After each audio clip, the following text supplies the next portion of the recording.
Direction Bouleret, dans le Berry, pour une séance de pré-cinéma.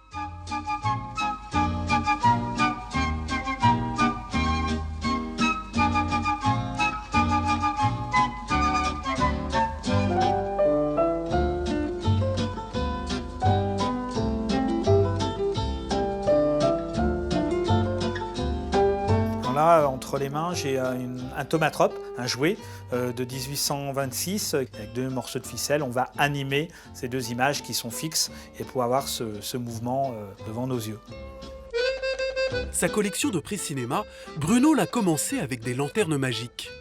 Cet objet, apparu au XVIIe siècle, est l'ancêtre du projecteur. Il fascinait Bruno quand il était enfant. Un jour, il en trouve une sur une brocante et ce fut le premier achat d'une longue série. Là, j'ai une lanterne magique. Alors, c'est une lanterne magique de salon. Cet objet incroyable où on projetait les toutes premières fois des images dans l'histoire du cinéma. Alors, je l'ai chinée dans les 250 €. Elle date de 1880. On y mettait une source de lumière. Alors, celle-ci, on y mettait du pétrole qu'on plaçait ici. Et on avait la cheminée qui évacuait la chaleur. Ici, on a l'objectif. Et là, on a un petit passage qui permettait de passer ces plaques de verre. Ces plaques sont les ancêtres des diapositives. On les peignait à la main et on les faisait glisser devant la source lumineuse de gauche à droite, comme si on lisait un livre. Par endroits, on insérait même du texte. Ça aussi, c'est intéressant. L'écriture qu'on a sur la plaque, c'est les cartons qu'on retrouve dans les burlesques. Les prémices du cinéma sont là. La lanterne a même inauguré les débuts de l'image animée grâce à ces plaques à système. Ces 2 plaques l'une sur l'autre et qu'on va glisser pour avoir du mouvement à la projection. Nous sommes plus de 2 siècles avant le cinéma et ce sont les colporteurs qui, les premiers, ont utilisé ces images. Ils partaient avec une lanterne magique et montraient des plaques de verre de village en village. C'était clairement l'ancêtre du cinéma itinérant. On avait les contes en grande partie et après on avait des plaques sur la science. C'était aussi de permettre de faire voyager les gens et de montrer d'autres civilisations, d'autres pays au travers la lanterne magique. Et les gens s'évadaient d'autant plus que les lanternistes ne manquaient pas de talent pour conter leurs histoires. Les bruitages étaient souvent au rendez-vous.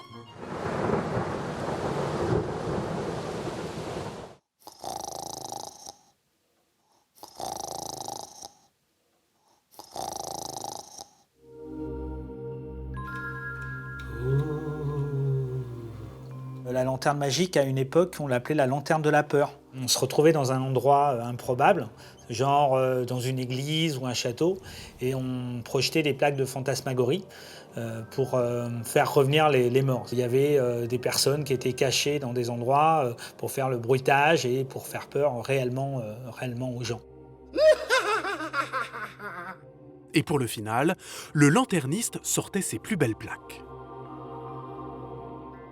Les lanternes magiques l'ayant mise en appétit, Bruno a élargi sa collection à tous les objets du pré-cinéma. Et sur la liste, il en est un dont nous avons tous fait l'expérience.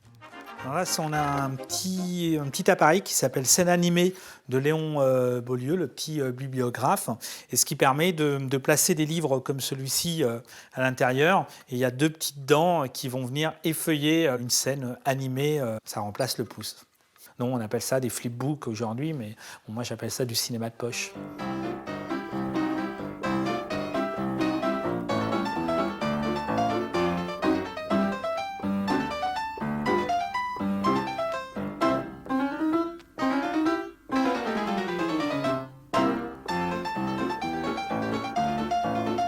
Ça a plus de 100 ans. Moi, je suis assez fasciné par ces objets qui ont traversé le temps et qu'on arrive à retrouver dans le bon état et de le transmettre aussi. Cet autre objet fonctionne sur le même principe. Une succession d'images donne l'illusion du mouvement. Et c'est parti pour quelques secondes de spectacle solitaire.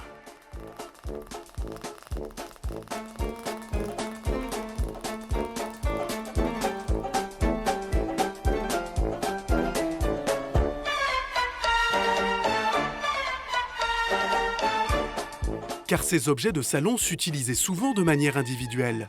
C'est le cas de ce modèle, inventé en 1879. Ça s'appelle un praxinoscope théâtre. L'idée, c'était de voir dans cette petite fenêtre des scènes animées, mais sur un décor. On pouvait l'utiliser en plein jour, et sinon, pour le soir, on mettait un système de bougies, comme ceci. Et là, on va avoir la décomposition du mouvement sur une scène.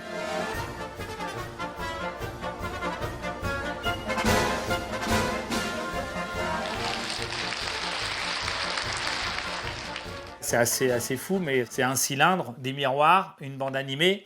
Il n'y a rien de plus simple, mais c'est notre optique, notre vision et la persistance rétinienne qui va faire cette décomposition. On va arriver à un mouvement vraiment fluide. C'est le dernier objet, historiquement, qui a été inventé avant l'invention des frères Lumière. Mais certainement pas le dernier de sa collection. Ce penchant pour l'image a poussé Bruno à étendre sa passion à tous les objets de cinéma, au point de ne laisser passer aucun témoin du 7e art, ni aucune occasion de les faire revivre. C'était la dernière séquence, c'était la dernière séance, et le rideau sur l'écran est tombé.